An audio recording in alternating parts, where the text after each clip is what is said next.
नमस्कार। ओशो के इस व्याख्यान श्रृंखला में आपका स्वागत है। पिछले 3 व्याख्यानों में मैंने 1857 पे चर्चा की, उसके विभिन्न पहलुओं को आपको बताया।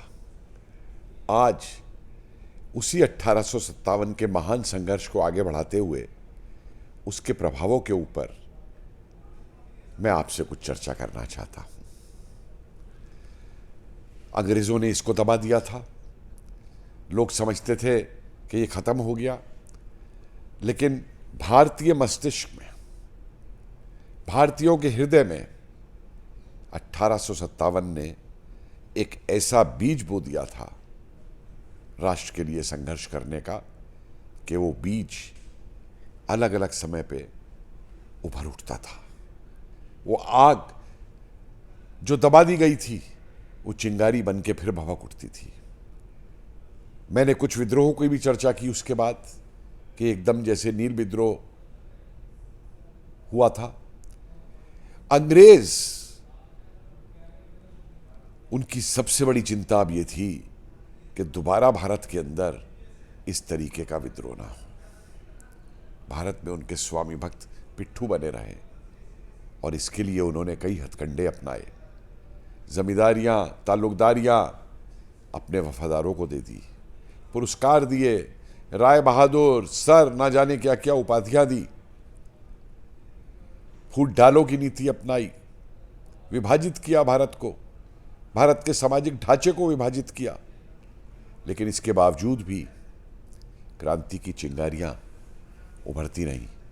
और ऐसे समय में सबसे पहला एक महत्वपूर्ण राजनीतिक प्रभाव जो दिखाई देता है 1857 का, वो 1885 में कांग्रेस की स्थापना है, जिसके संस्थापक थे ए.ओ. ह्यूम, जिन्होंने खुद 1857 को देखा था, लोगों को फांसी पे लटकाया था पेड़ों के साथ पे, और जिसने उसके बाद में खुद ये कहता है कि मैंने वो CID रिपोर्ट देखी कि भारत में एक बार फिर से कहीं वैसा संघर्ष ना हो जाए, अंग्रेज़ों के खिलाफ वैसा विद्रोह ना हो जाए, और उससे अंग्रेजी साम्राज्य को बचाने के लिए एक ऐसी संस्था की ज़रूरत थी जो सेफ्टी वाल्व के रूप में कार्य कर सके, जिससे हम वफादार अंग्रेज़ पैदा कर सके। मत भूलिए कि कांग्रेस के सारे अधिवेशनों के अंदर इंग्लैंड का राष्ट्रगीत गाया जाता था, इंग्लैंड का झंडा ऊपर चढ़ाया जाता था, और इस प्रकार से पहला राजनीतिक प्रभाव हुआ कांग्रेस की स्थापना का। लेकिन 1857 की याद को अंग्रेज दबा नहीं पाए थे। सेंसरशिप लागू की। जितने हमारे भारतीय ऐसे कागजात थे, स्रोत थे जो 1857 के बारे में बताए जाते थे, उनको या तो बैन कर दिया जाता था, या लोगों को गिरफ्तार कर दिया जाता था, या उनको यहाँ से पब्लिकेशंस को, उन दस्तावेजों को छीन के वहाँ इंग्लैंड भेज दिया जाता था। लेकिन उसके बावजूद हमारी लोक कथाओं में, हमारे संगीत में, मुहावरों में 1857 के हमारे जो वीर थे, उनकी कथाएं जो हैं जन्म ले चुकी थी। और कई तो ऐसे हमको उसके वृतांत मिलते हैं जो वृतांत रिकॉर्ड में नहीं है। झलकारी बाई को ही लीजिए, उस इलाके के अंदर झलकारी बाई के बारे में कितना कुछ हमें मौखिक तौर पे सुनने को मिलता है, लेकिन अंग्रेजों ने उसका रिकॉर्ड में नाम नहीं डाला था। नतीजा ये हुआ कि 1857 भारत की आज़ादी के लिए लड़ने वाले हर व्यक्ति के लिए एक प्रेरणा का स्रोत बन गया, और इस प्रेरणा के स्रोत को एक जीवित भूमिका दी, एक जिंदगी दी। वीर सावरकर ने अपनी पुस्तक 1857 पे छाप करके, जिसमें उसने इसको फर्स्ट वॉर ऑफ इंडिपेंडेंस बताया, स्वतंत्रता का पहला संग्राम बताया, जिस किताब में उन्होंने बताया कि किस तरीके से हिंदू और मुसलमान मिल करके अंग्रेज़ों के खिलाफ लड़े थे। और उनकी ये पुस्तक अंग्रेज़ों ने भारत में बैन कर दी, भारत में आने नहीं दी गई। फिर भी कुछ कॉपियाँ आ गईं, लुक छुप करके क्रांतिकारियों तक पहुंची, और सारे क्रांतिकारी 1857 को अपना उद्देश्य मान करके अंग्रेज़ों को देश से बाहर निकालने के लिए, उनसे संघर्ष करने के लिए अपने अपने तरीके अपनाने लगे। चाहे वो जुगांतर था, चाहे वो अनुशीलन था, चाहे वो हिंदुस्तान रिपब्लिकन आर्मी थी, चाहे वो हिंदुस्तान सोशलिस्ट रिपब्लिकन आर्मी थी, और चाहे बाद में आज़ाद हिंद फौज। आप देखिए ना कि इतना प्रभाव था 1857 का कि नेताजी सुभाष चंद्र बोस जब रंगून जाते हैं तो बादशाह के मज़ार पे जाते हैं, जहाँ बादशाह को दफन किया गया था इतने साल कैद रखने के बाद में अंग्रेज़ों ने। वहाँ पे नतमस्तक होते हैं और वहाँ पे 50,000 रुपये आज़ाद हिंद सरकार की तरफ से दिए जाते हैं कि इसकी मरम्मत करा के, ये हमारा प्रतीक है जिस बादशाह के अधीन हम लड़े थे। ध्यान रखिए कि मुगल कभी पूरे हिंदुस्तान पे राज नहीं कर पाए थे, और उस मुगल बादशाह जिसकी हुकूमत चांदनी चौक की कुछ गलियों तक रह गई थी, उसको सारे भारत ने 1857 में अपना बादशाह मान करके अंग्रेजों के खिलाफ लड़ाई लड़ी थी। वहां पे नेताजी यही नहीं कहते, नेताजी तो उनका जो शेर था उस शेर तक को वहां पे पढ़ते हैं दे करके अपने भाषण के बाद में।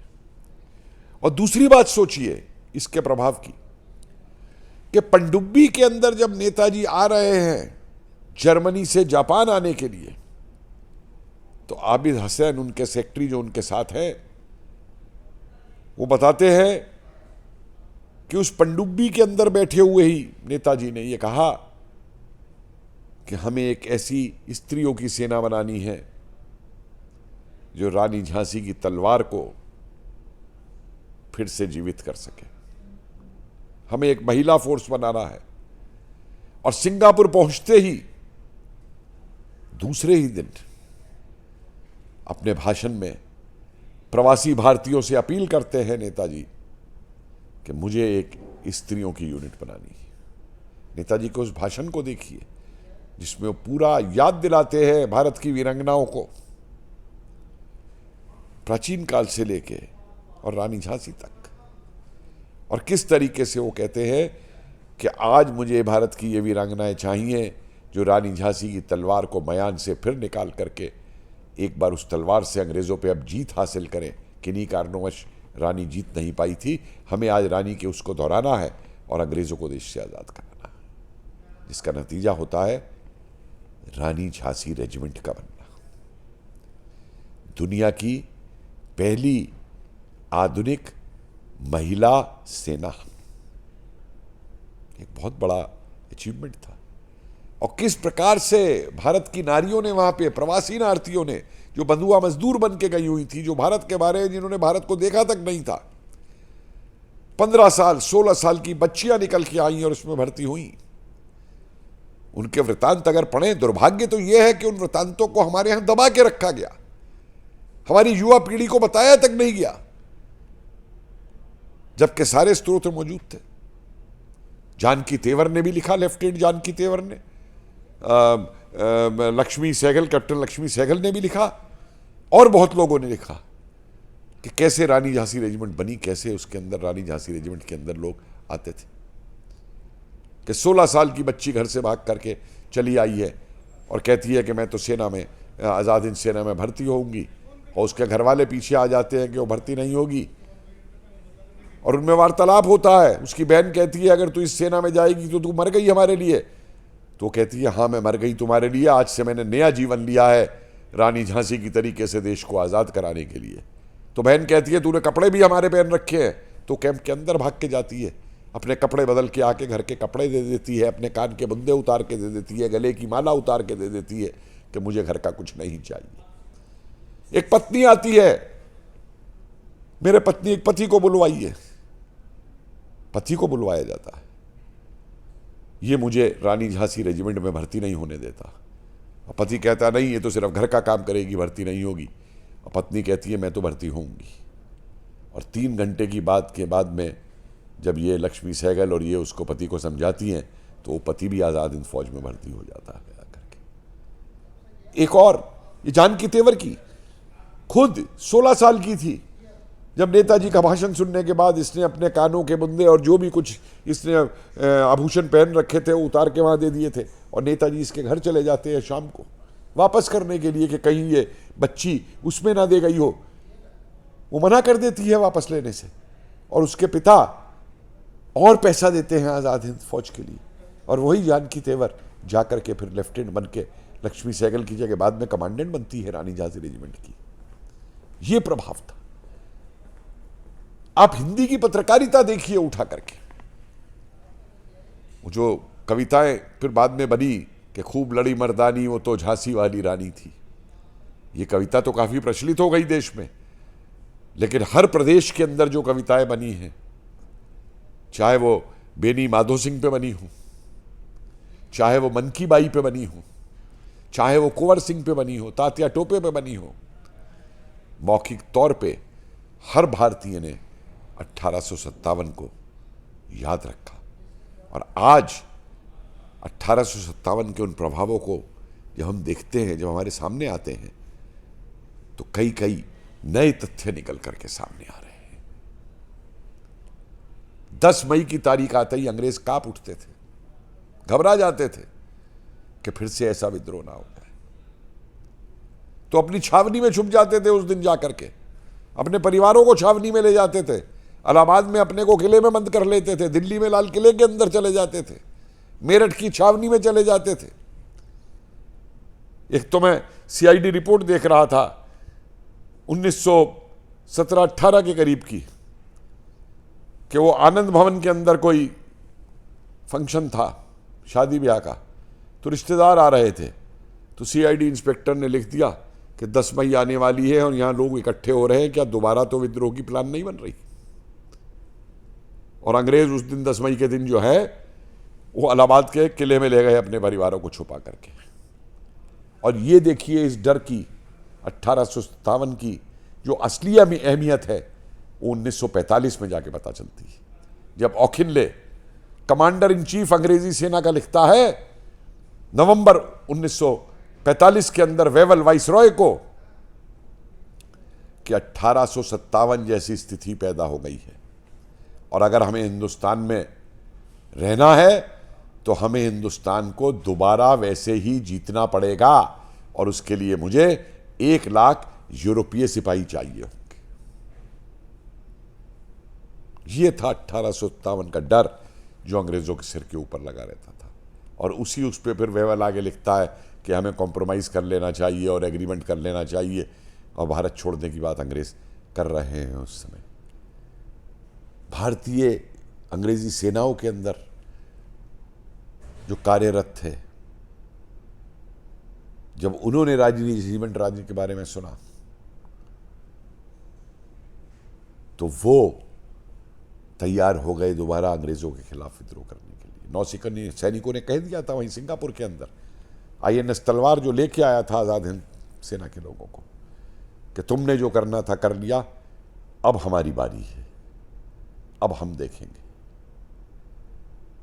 ये प्रभाव थे 1857 के। और उससे बचने के लिए वो जो कहा जाता है, अगर इनको इस शब्दों में कहूं कि let us leave India before we are kicked out, कि इससे पहले कि हमको भारत से कोई लात मार के बाहर निकाले, अच्छा ये होगा कि हम भारत से खुद चले जाएं। ये प्रभाव था 1857 का भारत के सारे राष्ट्रीय स्वतंत्रता संग्राम के ऊपर। 1947 तक 90 वर्ष तक 1857 के उसने प्रभावित किया अंग्रेजी शासन के विरुद्ध संघर्ष को।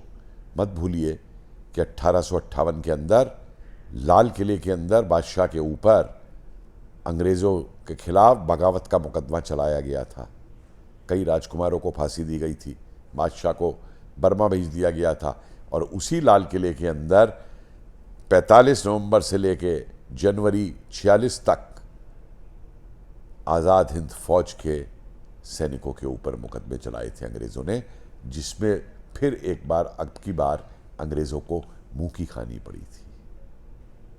तो 1857 की याद, 1857 के परिणाम, उसका प्रभाव वो हम पे हमेशा जीवित रहेगा। और मैं बहुत शुक्रगुजार हूँ इस बात का कि पहली बार एनडीए सरकार जब आई तो उन्होंने 1857 को प्रथम स्वतंत्रता संग्राम की उपमा दी, और आज उसी रूप में हम 1857 को याद करते हैं। धन्यवाद, नमस्कार।